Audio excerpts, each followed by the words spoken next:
And we'll be focusing first of all on giving you the background of where this particular work, both in terms of the design of the questions that we had in the survey, but also the analysis that I will be presenting, comes from us.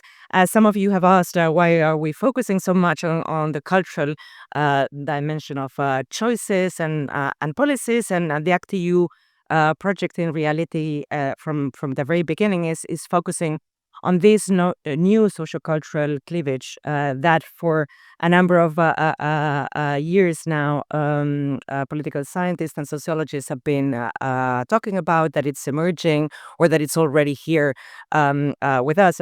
And this cleavage, as most of you know, revolves around primarily what we could regard or describe as social and moral values. And among others, these are not the only ones. This includes immigration, but also very importantly, the diversity that immigration flows bring with them, whether that's religious diversity, ethnic diversity, linguistic diversity. But secondly, also women's rights and the equality, the multiple dimensions and implications and consequences of the equality between men and women.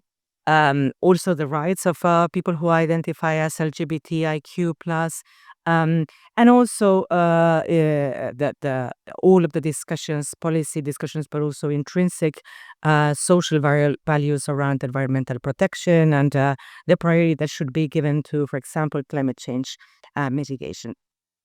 And in the various deliverables that we have already been sort of producing, the reports that we have been writing, we actually do find quite some mixed evidence regarding how coherent both political parties and citizens' positions are around these three, if we kind of three or four, depending on how you count or where you place LGBTIQ rights, if you think that they are distinct from women's rights and gender equality, or that they are highly interconnected.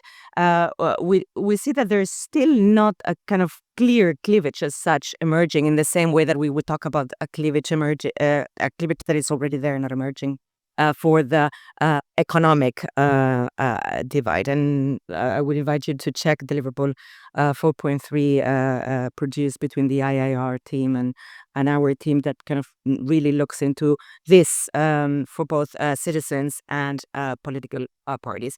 So in that background, in this paper, what we want to do, and we're only starting to do it right now, is looking at how much this potentially emerging cleavage, which we're not really so sure that it's completely structured yet, either on the citizen side or on the political party side, to what extent is actually generating these famous or infamous culture wars around immigration, women's rights, LGBTIQ rights, and climate change.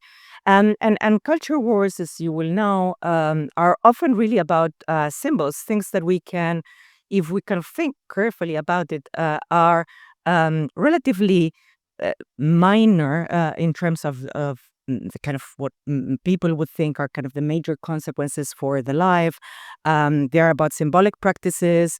They're about symbolic recognitions and regulations that are recognizing rights and diversity. For example, conflicts around whether multilingual documents should be used for migrants, or whether the national language should be the only one used everywhere, or whether people should be allowed to wear religious symbols in public spaces. So all of these kind of blown out of proportion debates about burkinis in beach, or the use of hijab in public spaces, gender inclusive language, and kind of the whole rows that you can see around that, and unisex bathrooms, or sort of meatless school menus, or flag wars is the example that I'm going to be narrowing on.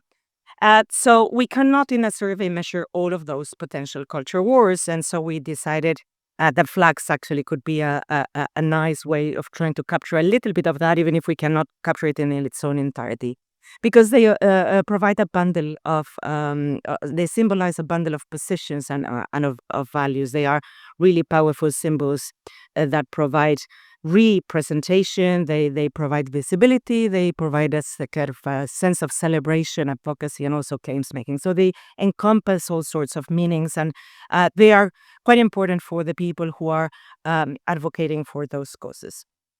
So with these new items that we included in the survey that were produced jointly by the FISIC and the Salzburg team, what we're trying to capture is, first of all, how extended such culture wars are among European citizens, and does it matter who is representing these causes in the public space. So do citizens actually make a distinction if this is their local council as opposed to the national parliament, for example, and how much there is a polarization around these flags and symbols across the different countries. So do we find a kind of meaningful variation? And does it also vary significantly across the 4 areas of social cultural conflict?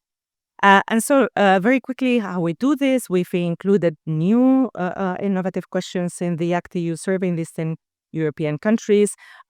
We included a set of questions in this online survey that has been presented before in other presentations, where one flag at a time, we were showing respondents the flag, and we were asking them to use a slider with values between 0 and 10 to reflect how much they agreed or they disagreed with that flag being placed in the facade of their local council, and the same for the facade of the national parliament. And we allowed them to say that they didn't recognize the flag. We didn't say what the flag was about. We just showed the flag, the image of the flag. And these are the 4 flags that we've I'm guessing that all of you recognize the 4 flags, but just in case, it's the feminist flag, the refugees welcome flags. It speaks for itself in English. They were adapted into the languages when it was common in those countries to have it in the national language. The Fridays for Future flag and the LGBTIQ flag.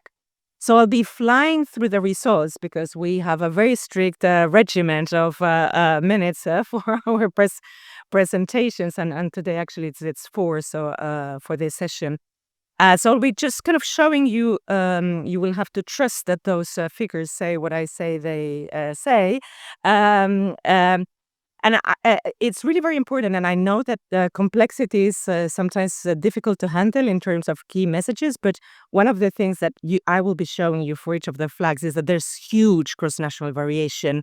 First of all, in flag recognition, which is something that we were sort of expecting that it would be, but not perhaps the levels of difference in flag recognition that we found. So we find, for example, near universal flag recognition for the feminist flag in Spain and Greece, but then a much higher level of inability to recognize the feminist flag in Poland, which might be a little bit less surprising, but even in Denmark, which is a country which has had historically state feminism in various ways, and quite pro-gender equality policies.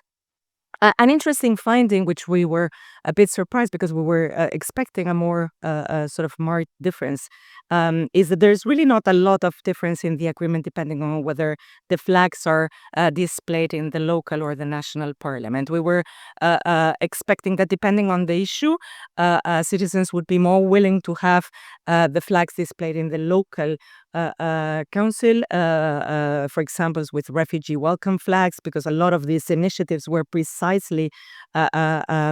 targeting municipalities and the declaration of municipalities as safe havens for refugees. We've not found really variations, and a lot of people have we know that from informal discussions on Twitter and in the public sphere that some citizens think that these flags don't belong in the national parliament, which is embodies the kind of national representation, but we actually don't find the substantial differences.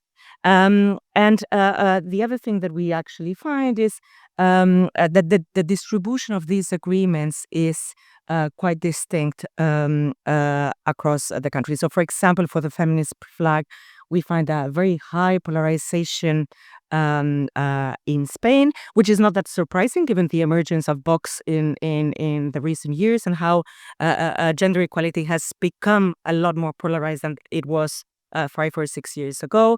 But other countries where this is more balanced, and others where you do find like a lot of agreement in opposition.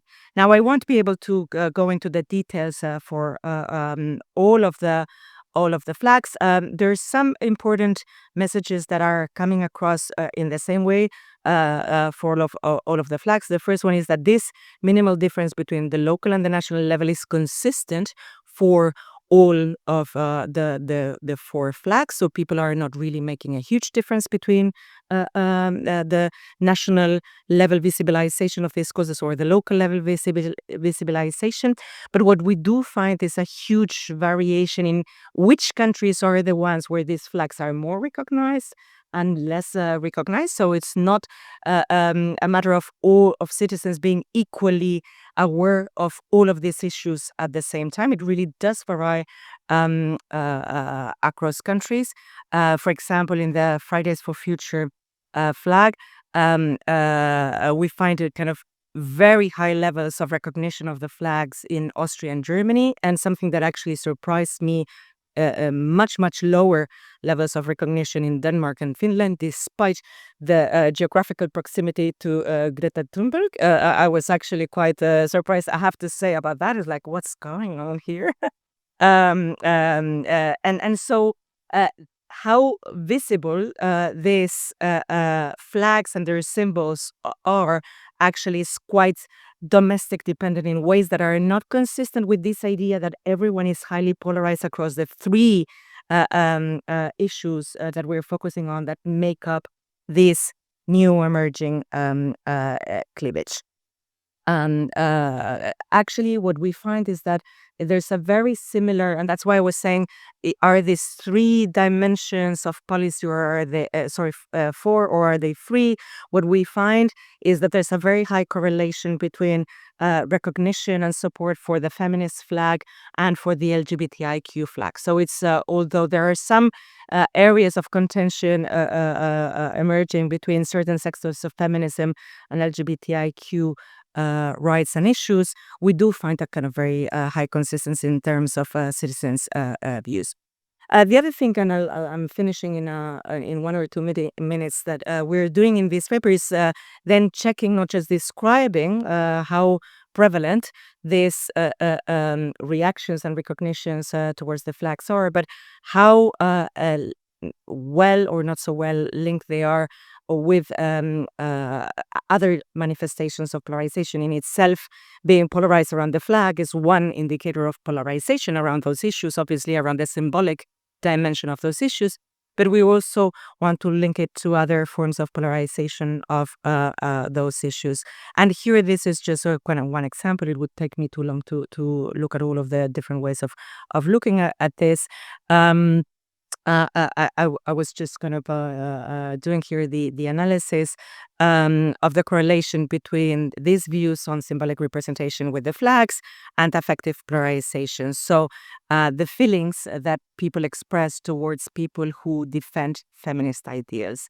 And what you see is that there's and that would be the blue line, and the red line is the same, but for climate change. And what we see is that both are sort of linked together. It's not a perfect relation. So not everyone who actually has negative feelings towards feminists would necessarily also have the strongest objection to the flag. So there's a little bit of disparity, but they tend to go in the same direction. In summary, so what all of this data that we're starting to analyze now in a more detailed manner seem to suggest for now is that there is some mixed findings regarding how extended these culture wars are. First of all, there's a considerable ignorance of key symbols in some of the countries, not in all. There's a lot of variation. And often, actually, there's more of a one-sided view towards opposing or to accepting the symbols, depending on the countries that we're looking at. Nevertheless, there's a lot of potential. What the results also suggested that there's a lot of potential for future conflict, because this support and opposition to the symbols seem to be correlated to affection towards supporters of the causes. And so if those who are supporting the causes make really an issue of trying to keep the symbolic representation of the flags, for example, then there's a potential for conflict because both things are correlated. And finally, just these results need to be taken with a little bit of caution, because they are still preliminary findings and work in progress. Although I think they will be quite robust when we do all sorts of more complicated statistical analysis of them. Thanks.